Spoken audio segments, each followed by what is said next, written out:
దేవుని పరిశుద్ధ నామమునకు మహిమ కలుగునుగాక. ఉదయకాలంలో చేరువచ్చినటువంటి దేవుని పిల్లలందరికీ మన ప్రభువును రక్షకుడైన యేసుక్రీస్తు వారి పరిశుద్ధమైన నామంలో వందనాలు తెలియచేస్తూ ఉన్నాను. ప్రియులారా, గడిచినటువంటి దినాల్లో మనము కృపా సత్యముల గురించి నేర్చుకుంటూ వచ్చాము. కృపా సత్యముల గురించి. కృప అనగా ప్రతిఫలాపేక్ష లేక ఉచితముగా అనుగ్రహించబడినది అని అర్థమిస్తూ ఉంది. ఇకపోతే సత్యము అంటే, సత్యము అనగా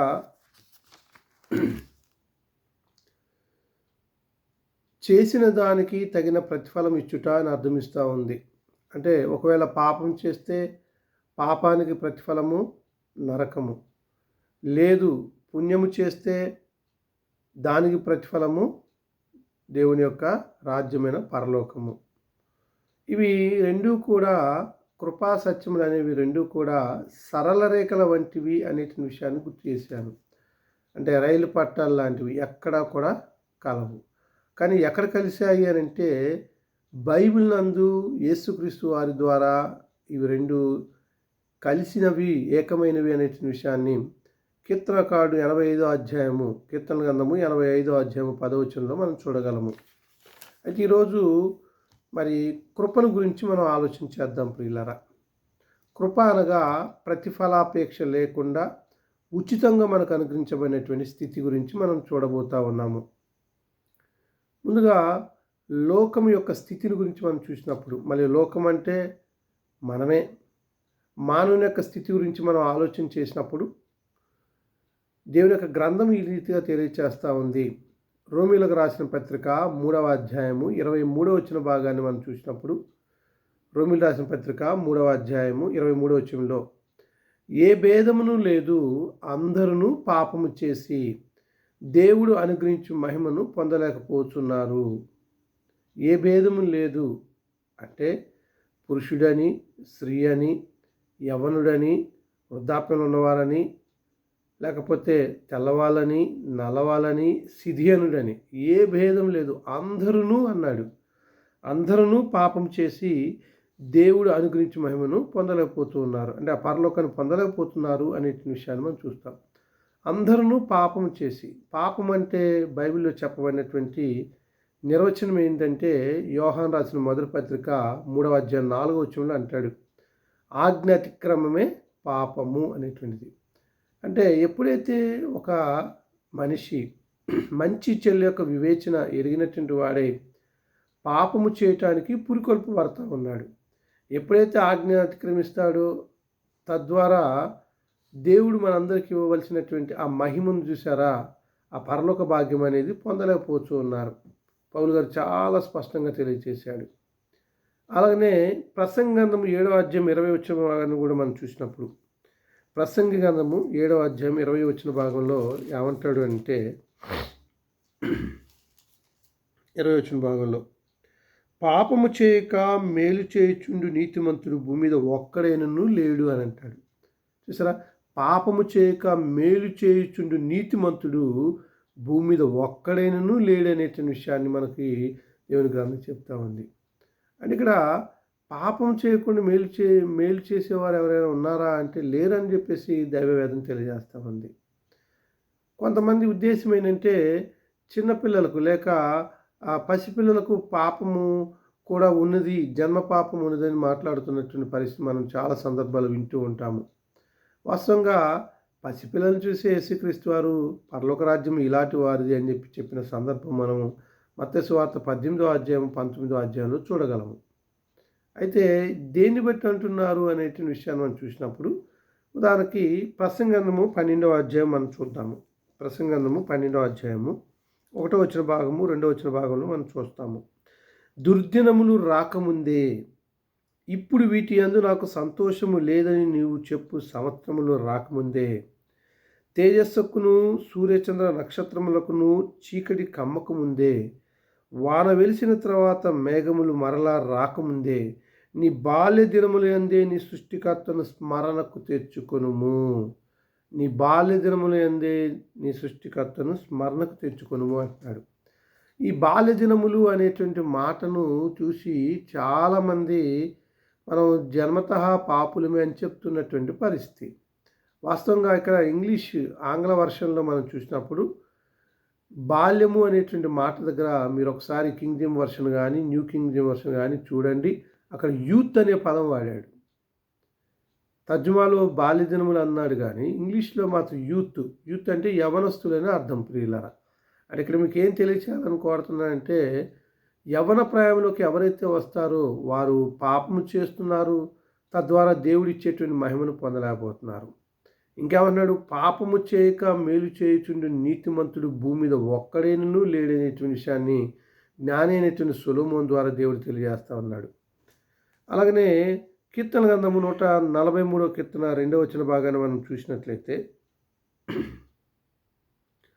కీర్తన గ్రంథము 143 కీర్తన 2వ వచన భాగంలో, నీ సేవకునితో వేద్యమాడకుము, సజీవులలో ఒకడును నీ సన్నిధిని నీతిమంతుడిగా ఎంచబడడు. సజీవులు అంటే బ్రతికున్నటువంటి వారి గురించి మాట్లాడుతున్నాడు.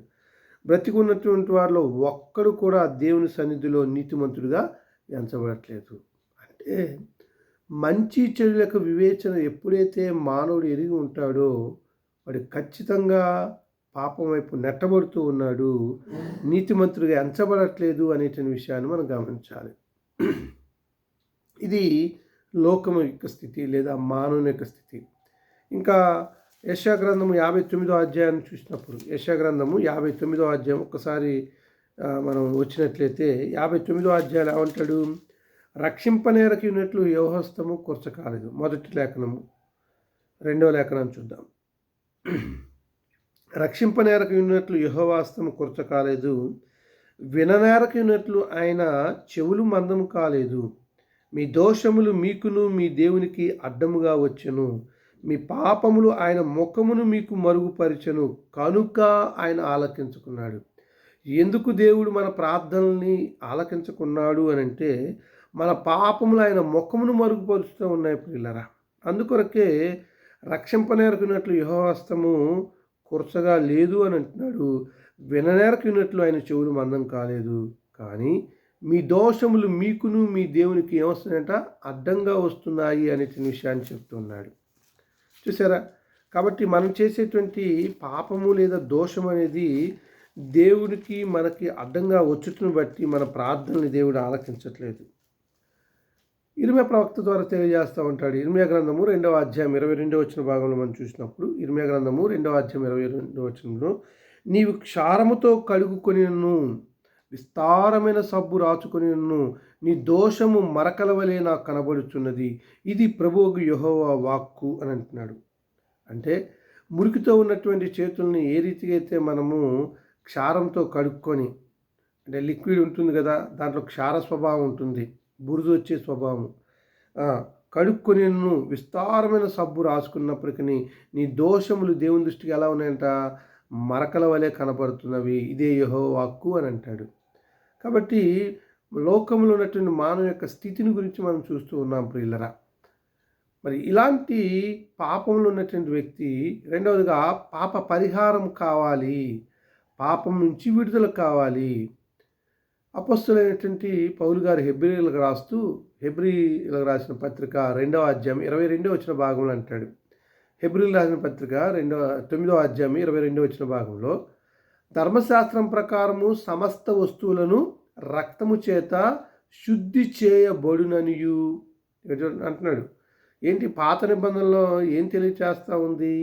సమస్త వస్తువులను రక్తము చేత శుద్ధి చేయబడుననియు, రక్తము చిందింపకుండా పాపక్షమాపణ కలగదనియు సామాన్యంగా చెప్పవచ్చును. అంటే ఇక్కడ రక్తం అనేది ఎందుకొరకు చిందించబడాలి అంటే, మానవుల యొక్క పాపం నుంచి విమోచించబడటానికి రక్తము చిందించబడాలి అనేటువంటి విషయాన్ని ఇక్కడ గ్రంథకర్త మనకు తెలియచేస్తూ ఉన్నాడు. అయితే నేను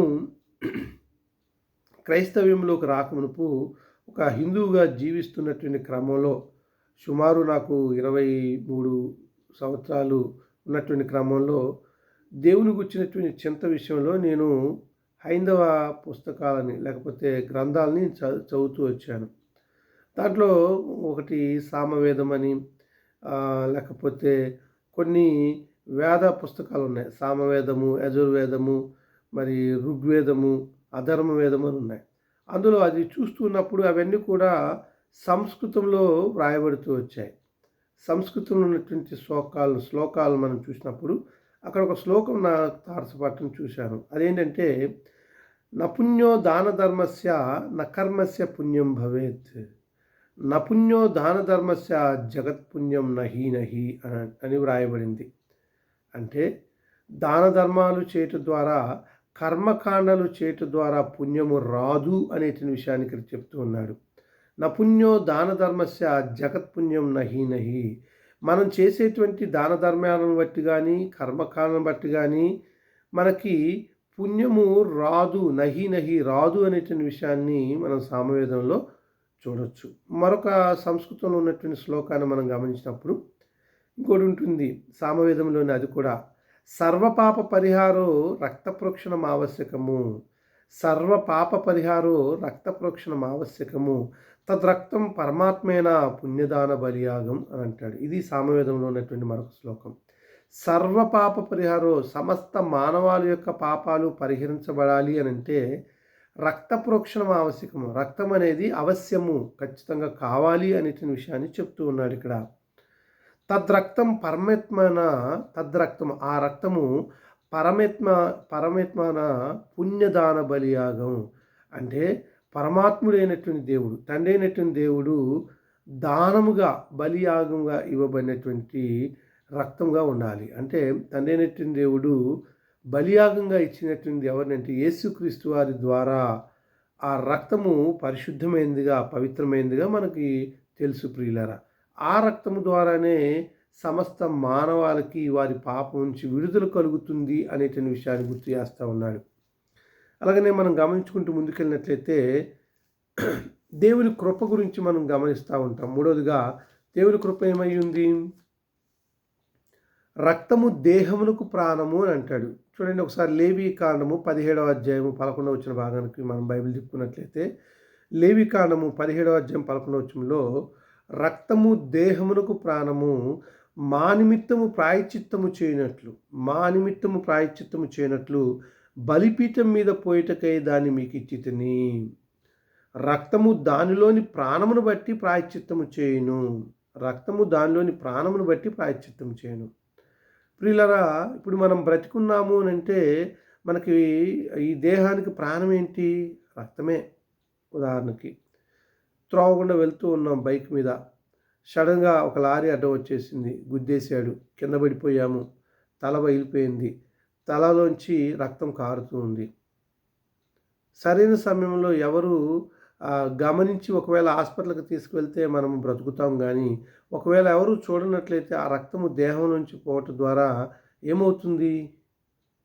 ఆ మనిషి మరణిస్తాడు, చనిపోతాడు. ఇప్పుడు ఇల్లరా, అందుకోసం అంటున్నాడు రక్తము దేహమునకు ప్రాణము అని అంటాడు.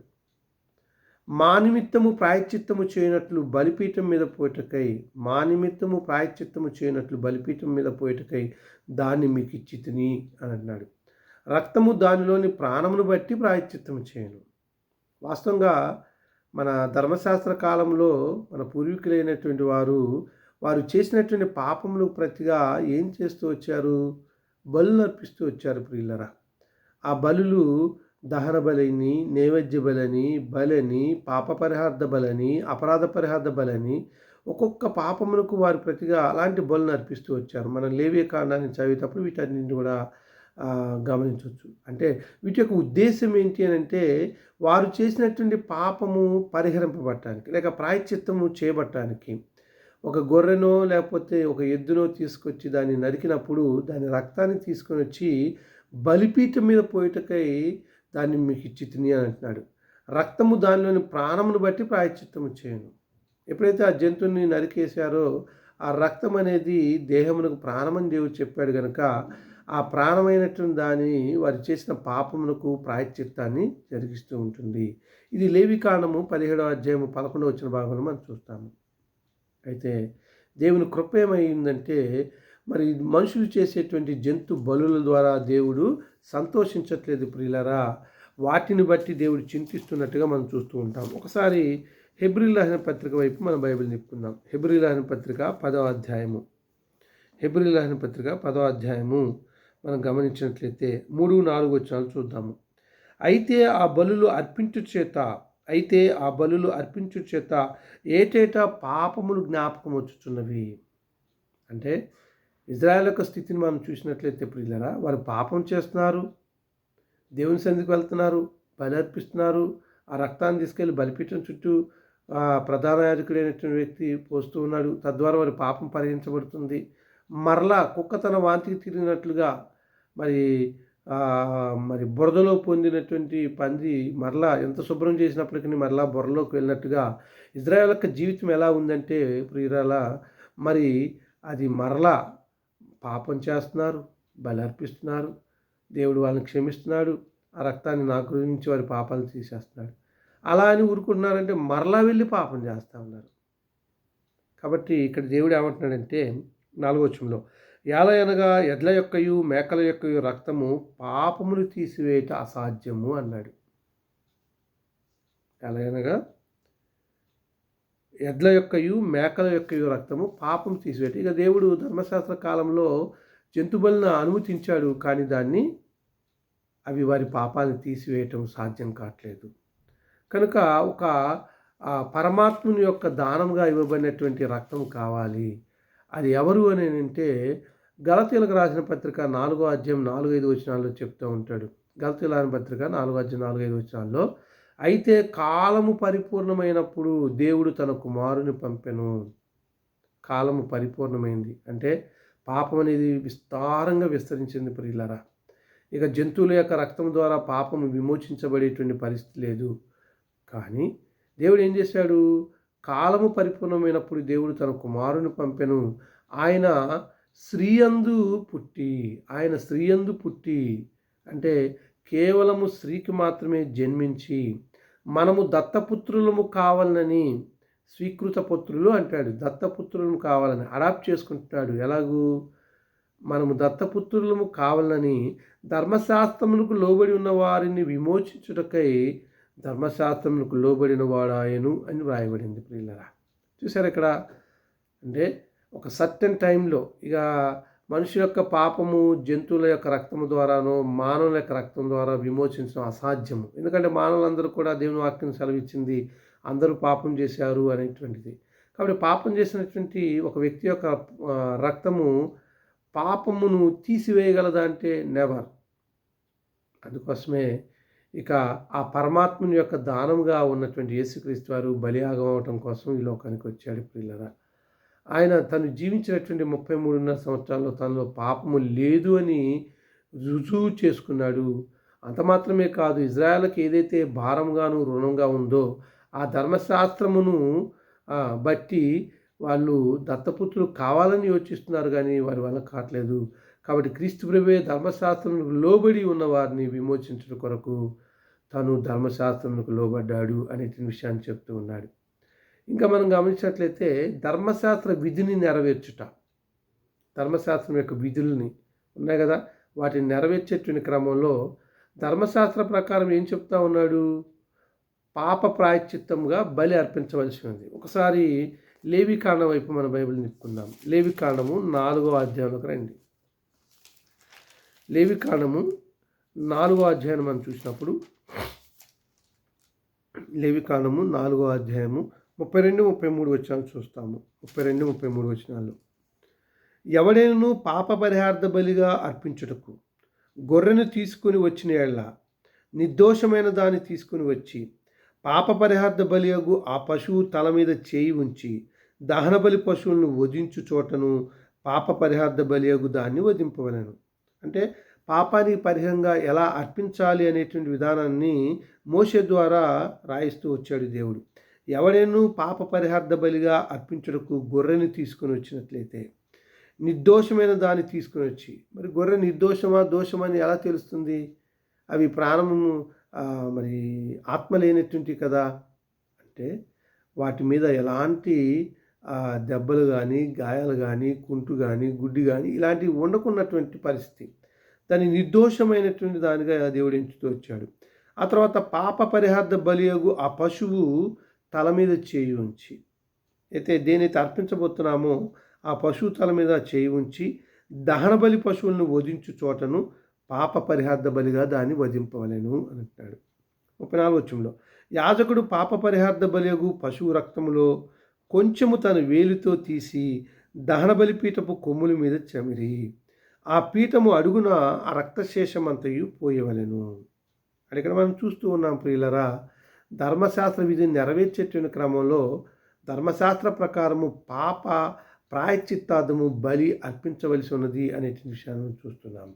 అయితే కాలము పరిపూర్ణమైనప్పుడు దేవుడు తన కుమారుని పంపినట్టుగా మనం చూస్తూ ఉన్నాం ప్రియులరా. ఇంకా మనం గమనించినట్లయితే దేవుడు నిశ్చయించినటువంటి తన సంకల్పమును, ఉదాహరణకి అపోస్తుల కార్యములు 2వ అధ్యాయం 23 వచనం వైపు రండి. అపోస్తుల కార్యములు 2వ అధ్యాయం 23 వచన భాగంలో 23 వచనంలో ఇక్కడ ఏం చెప్తున్నాడో ఒకసారి మనం చూడబోతూ ఉన్నాము. 23 వచనంలో, దేవుడు నిశ్చయించిన సంకల్పమును ఆయన భవిష్యత్ జ్ఞానమును అనుసరించి అప్పగింపబడిన ఈయనను మీరు దుష్టుల చేత సిలువ వేయించి చంపితిరి. దేవుడు నిశ్చయించిన సంకల్పము, ద గాడ్ ఇటర్నల్ ప్లాన్ అంటాడు.